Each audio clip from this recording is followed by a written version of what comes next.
Hello everyone, my name is Dayman and I'm a Diamond 1 mid laner. For the past few months I've been mostly playing Graves mid, as I found his playstyle and the possibilities his kit allows really appealing. However, during that period I've noticed that there aren't many resources on Graves mid, so I've decided to create this guide hoping it would help ease the learning process for any one of you trying to pick this champion up, or help people who are already playing him but are looking for improvement. The guide will not, however, be explaining the basics, such as Graves' abilities, and I won't cover every possible mechanic there is, because there are videos out there that already contain this information. That being said, what this video will cover are the following parts: champion identity, runes, summoner spells and itemization, laning phase and matchups, mid-game and team fighting, mechanics and combos.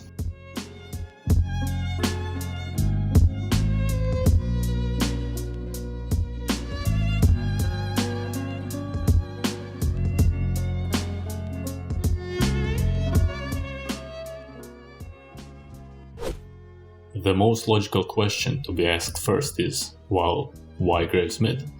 Why play him over any other champion that is more popular in the mid role? To answer that, here's a short description of Graves' identity. He is a ranged AD assassin fighter with strong early game due to his pushing power, good skirmishing, excellent 1v1 post 6, split pushing potential, and the ability to assassinate key targets in teamfights. So he has a lot of things going on for him. And this becomes even more obvious if you compare him to, let's say, someone like Orianna, who is also a lane dominant champion in a lot of matchups, but doesn't really want too chaotic of a game with a lot of skirmishes, and can struggle side laning versus certain picks. Or for example, Zed, who shares a lot of characteristics with Graves, such as strong 1v1 and assassination potential, side lane pressure and decent skirmishing. But Zed oftentimes cannot really control the lane early, just because he's a melee champion, so he needs to get some levels and items before pressuring. I would say that his only weakness is his shortish range and not the best gap closing ability, so it can sometimes be a bit annoying to get through the early game, or maybe something of a struggle to teamfight versus certain team compositions. But, in my experience, I just had to adapt and get creative with how I approach the game to overcome those difficulties. Not once have I felt really frustrated and helpless playing Graves, and that's why I would recommend picking him up. Understanding champion identity and just spending some time thinking about those things is very important, as it shapes how you play your champion at every point of the game, and it helps with deciding how to approach certain situations and problems when they eventually do arise.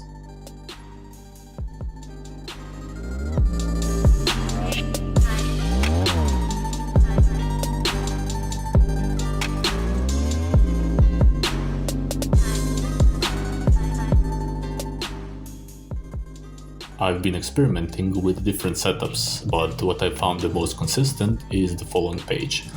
So domination with Electrocute, Sudden Impact, Eyeball Collection and Relentless Hunter, and secondary inspiration with Magical Footwear and Biscuit Delivery.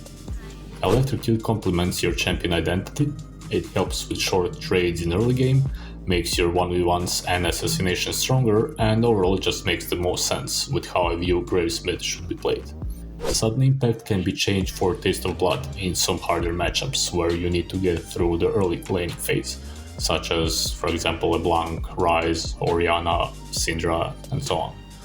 Relentless Hunter is a good rune because in general you don't want to spend gold or upgrade your boots, because Graves benefits a lot from itemizing basically long swords, so you will be buying those a lot in your games.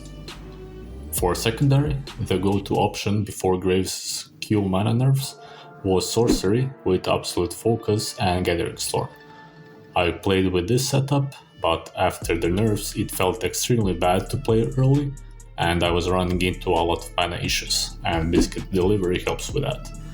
Magical Footwear was the only logical choice in the inspiration tree left, as free boots and extra movement speed from Relentless will allow you to power up and reach your item spikes faster while not really sacrificing movement speed in mid and late game. There is also a fleet footwork setup, and this one could be good if you're playing Graves as more of a fighter, maybe building Shield Bow, Phantom Dancer, playing from front to back, hitting frontline. Also, the sustain was nice in some harder matchups, but after the recent fleet nerfs, for me it just makes no sense to go for this rune, given that I view mid-Graves as an assassin, and laning problems can be solved through other means.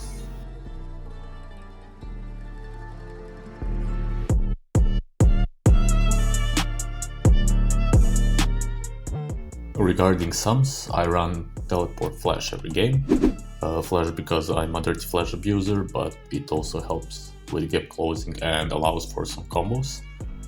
Teleport is the most consistent second choice, as it allows you to get through hard laning phases and go for 750 recall timing, something that I will talk about shortly, and as well as allowing you to impact side lanes and split push later on.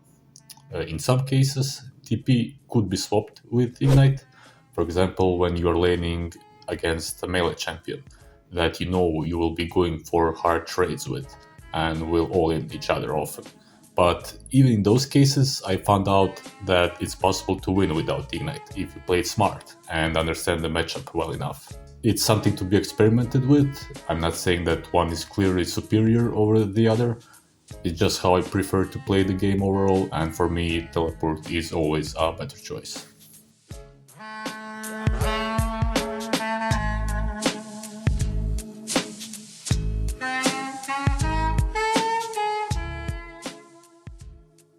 When it comes to itemization, starting items are longsword and refillable.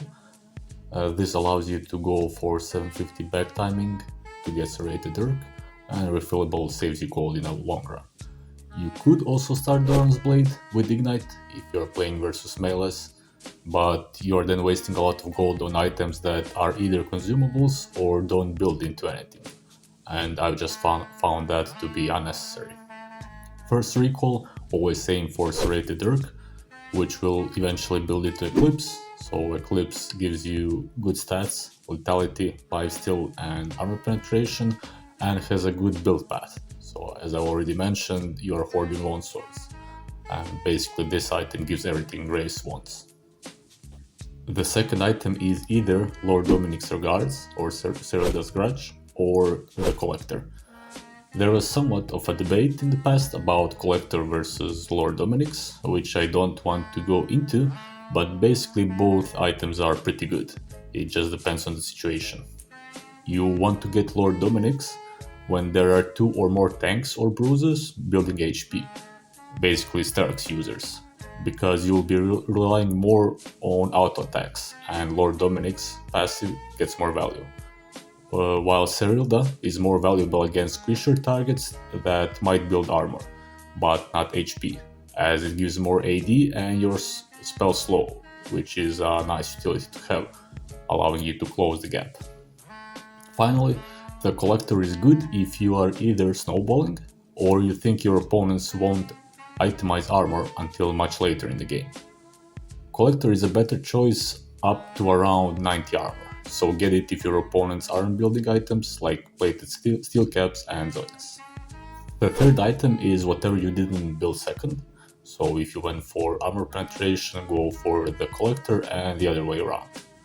This can sometimes be exchanged with Serpent's Fang, which will give you less stats overall, but is situationally better. If, for example, opponents have a shielding support like Janna or Karma, the ADC has Shield Bow, the jungler and the top laner have Sterax and situations like that. You won't go that wrong by building armor penetration the Collector as third item, just in small amounts of games building Serpents has more value. Beyond that, items are always situational.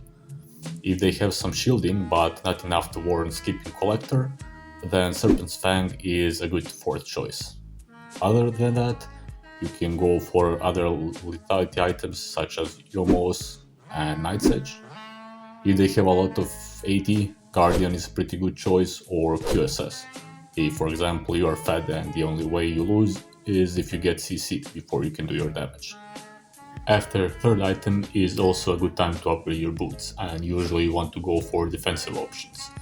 Sometimes you want to get mercs or plate steel caps earlier, but that is only if you really need it. As on any other champion, itemizing on graves depends on your understanding of what's happening in the game. But even if you go for the cookie cutter build of Eclipse, Lord Dominic's and the Collector, you still will be able to do your job, and anything past that is just optimization.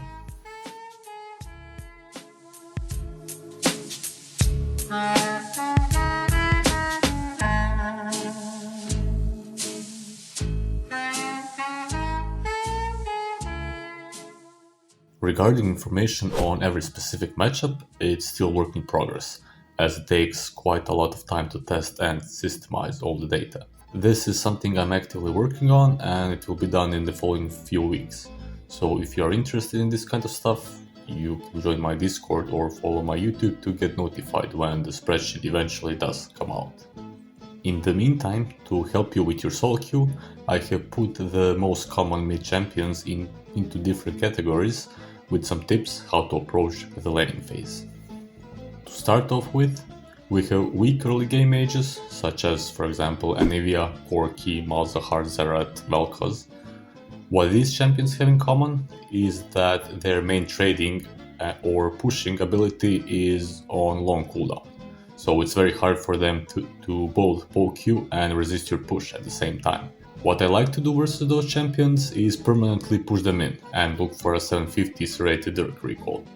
This recall timing happens after 5th wave if you are CSing properly, and it's really strong because you spike pretty hard while mages are left with no good choice.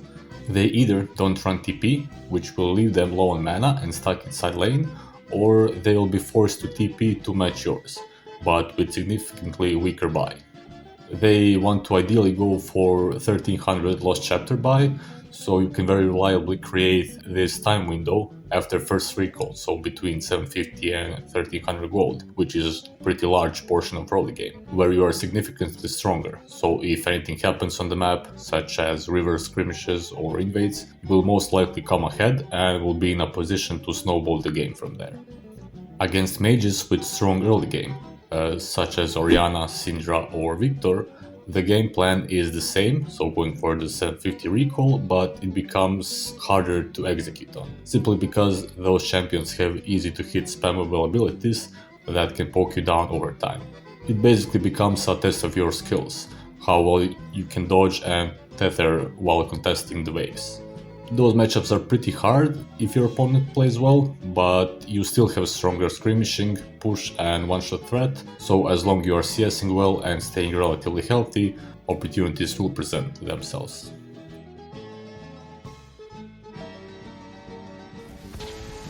To exemplify laning versus a mage, in this replay I lane versus Ahri. So she's kinda in between the two categories that I mentioned. She can resist the push and threaten to some extent. And yeah, the first thing that you'll notice, I'm using the Q and my auto attacks on the wave to keep it pushed in. I'm also hard hugging topside because that's where my jungler is and the Ivern showed bot side. So the main idea, again versus mages, is you just want to keep on using your auto attacks and Q to push the wave, because you don't want them you don't want to give them the first push, you don't want to be pushed under the turret, because then they can poke you down. You can also notice how I'm walking in and out between auto attacks, because I'm trying to not get hit by her Q if she goes for the wave. That's the worst possible scenario, getting her hitting the wave and hitting me at the same time. So here I'm doing pretty good, right? I'm doing my best to dodge skill shots, and she can't really punish me with auto attacks that much because she needs to focus on the wave, and this is the main idea behind pushing constantly. If they need to focus on the wave, they need to waste mana and auto attacks to either trim it or get CS. I'm already getting a bit low on mana, so this is where the biscuits will come in handy, but this is still a good situation for me. I'm completely fine here because I didn't lose any HP, I'm not in a kill range, I cannot get ganked, and I will soon be looking for a reset. So again, I'm just pushing the wave, even if she trades like this with me, right? This is what I said, she can threaten you to some extent, but now it's already too late. Because she can never kill me, I'm not going to stay, so I'm staying for just one more wave. So this is the 5th wave, so I will just look to fast push and recall after this wave. And this is where I will get my serrated dirk, and the problem that this Ahri will face is what does she do after I back and TP. So ideally she would just match the TP as well, right? But the problem is, even if she does that, my back timing is much stronger than hers, because I get serrated dirk and she can only buy like what, amplifying tome or dark seal, something like that. So she decides to stay. Obviously she wants a better reset, but that is not good for her, because now she's like completely out of mana. If she was not running TP, the lane is kind of over here, because now she would be forced to miss a whole wave. But because she is running TP, it's like slightly better for her, but it's still not good, because look, Iron comes for a gank, but they cannot really do anything, right? So I'll just continue now to pressure. And this is the point in lane that I was talking about. So you will have few waves of complete agency in the lane. And now if there was something about to happen in the game, so maybe like river skirmish or invade, something like that, I am obviously much stronger than she is. So again, she is trying to look for a better recall, right? And I'm just hard pushing the waves. And there is nothing she can do to stop me. So in this game, nothing particularly happens, but still it's all about putting yourself in a good position where you can impact the outcome of the game. Against assassins or melee champions in general, you don't want to be perma-spamming Qs on the wave, so you should try to take a bit slower approach. Look to abuse your longer range and slowly chip them down with your auto attacks. Generally you will have a pretty easy early laning versus them, and it becomes a bit harder post level 6, since both of you can one-shot each other, so it depends how skilled you are. Also, you might struggle a bit more against AP champions in later parts of laning phase, simply because your E only gives armor. So in those matchups, dodging spells and relying more on auto attacks is usually better. You could try going Doran's Blade and Ignite if you are really struggling versus melee matchups. In this replay, I'm laning versus Sylas, and the first thing you will notice is that I'm not using my auto attacks nor Q to shove in the wave. So I'm just using my auto attacks to make sure I get level 2 first. Other than that, in melee matchups, you can start with E level 1. That allows you to go for level 1 trades if your opponent doesn't respect or messes up. And this is especially strong versus AD champions, because, well, he already gives you armor. It is not as good versus Sylas, because if Sylas starts C, he will just win the trade if he hits like easy. So here I got level 2 first, I'm continuing to create a slow push, I will crash this wave, and I'm also looking to poke Sylas whenever it's possible. So especially under turret, you kind of want to use that opportunity to poke your opponent. In this game, I make a few pretty big mistakes. So the first one was obviously taking a turret shot, and the second one was messing up this trade here. But either with not playing perfectly, you will still notice, as I said, that playing Graves into melee matchups is very easy early on, just because of your lane advantage. So only way you lose is if you decide to run into people melee mode.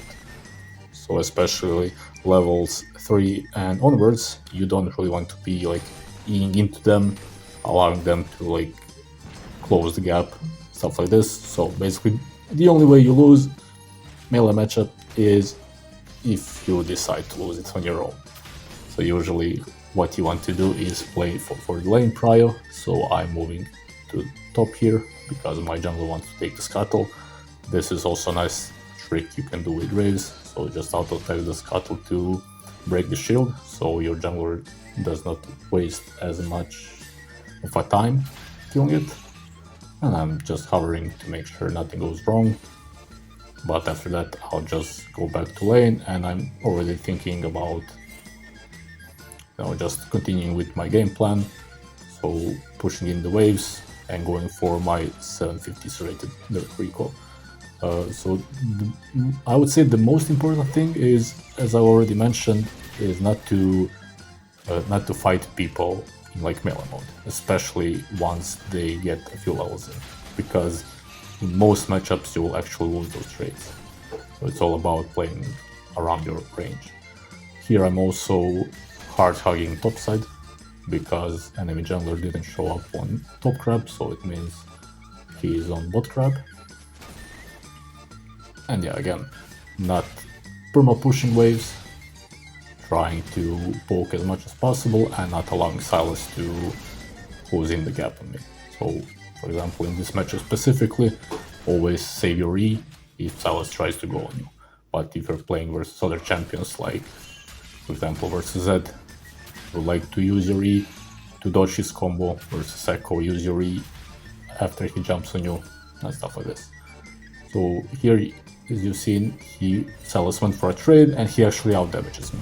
But at this point it doesn't really matter because I'm just going for my serrated Dirk Recall. I TV back to lane, Sylas matches, but Sylas is an AP champion, so he'll face a similar problem as Ahri did in the previous replay, so his recall will not be as good as mine is. So if you're playing versus AD champion, he'll go for serrated Dirk as well, most likely, so then it's more even.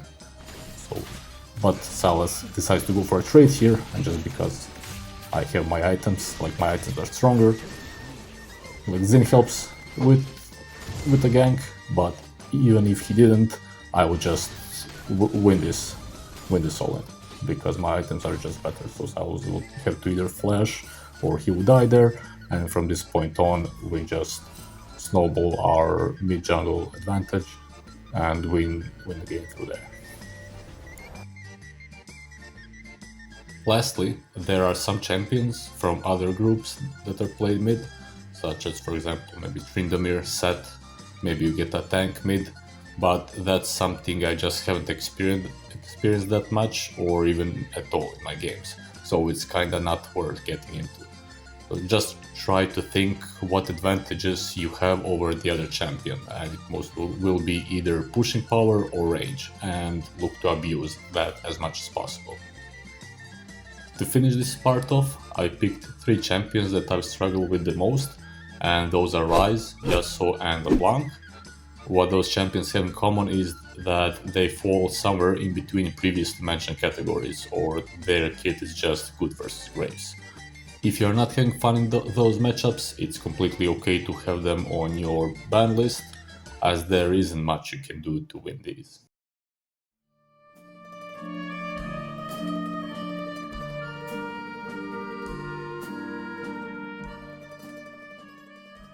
Playing post-laning phase with Graves is standard assassin gameplay. You want to drop into a side lane to keep up with the CS and experience, and from there on look to take jungle camps, kill whoever you are matched against, or collapse to other lanes. In teamfights, you almost never want to fight front to back, but always look to flank and try to take out important targets in the backline.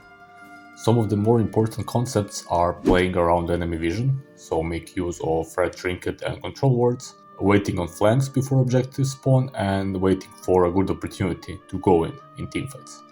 I won't go too much into this, because this is a fundamental stuff you have to do with every assassin, so it's nothing really Grave specific, and as such goes beyond the scope of this video.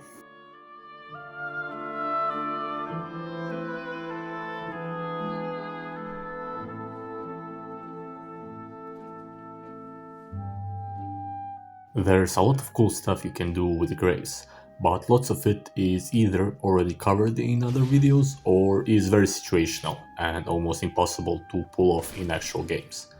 I will be covering what I consider the most important mechanics and combos that are necessary to play Graves successfully. First off, you need to get used to Graves' auto attacks.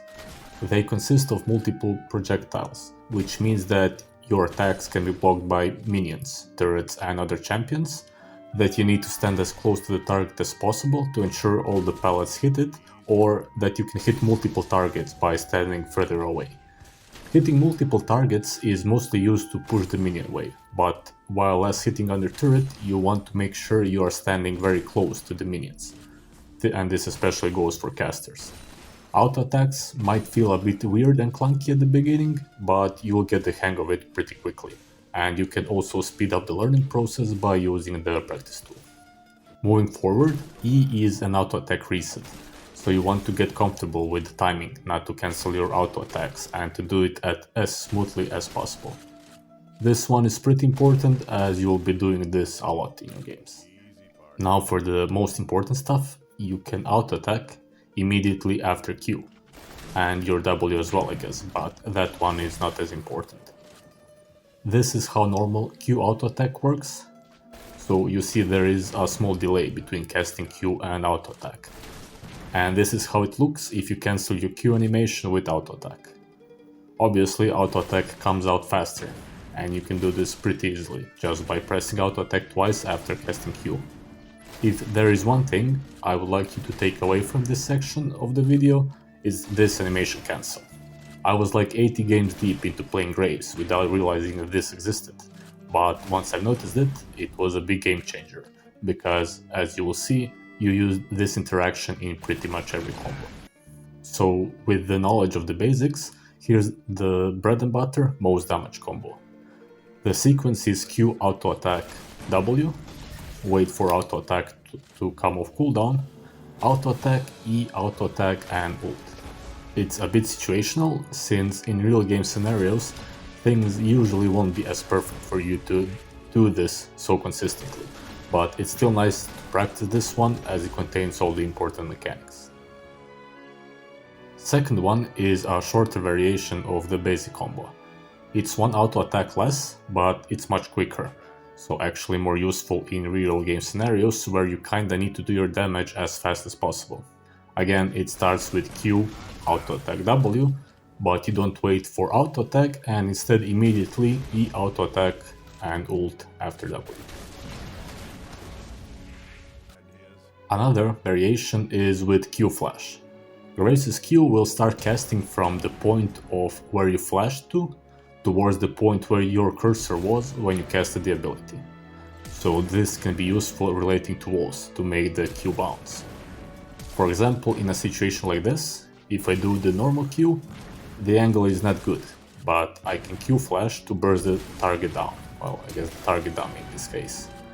Knowing this, you can add Q flash auto attack as a starter for the basic combo, so it can look like this.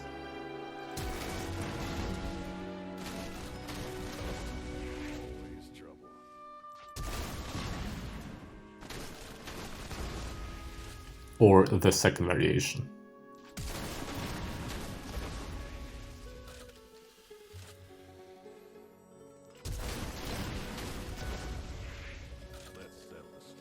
Now for another very important combo, and this one I usually use in mid and late game teamfights.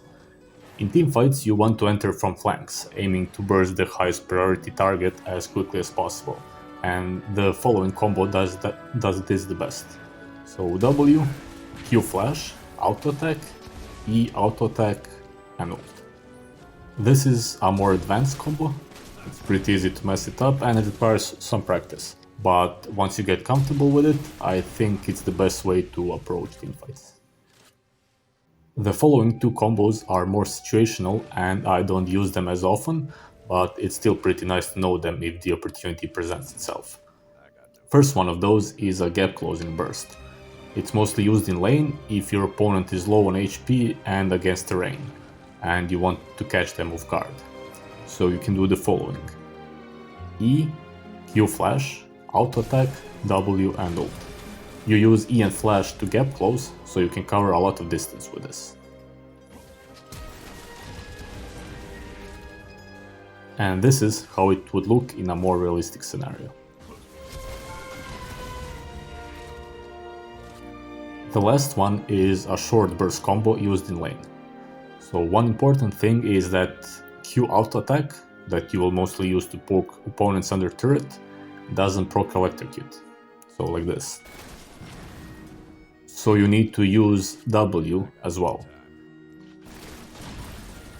Only difference between this and the basic combo is that you have to walk back a bit after Q auto attack, simply because you don't want to take a turret shot. So it will go like this: Q auto attack, step back, W.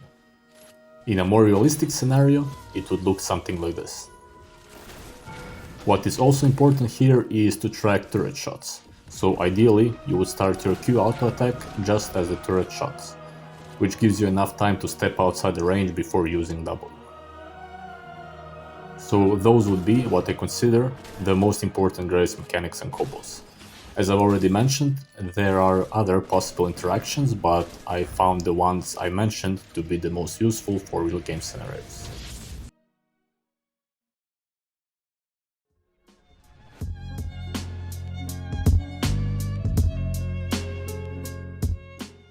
In this video, I tried to present everything as clearly as possible while covering what I thought was essential to playing Graves mid.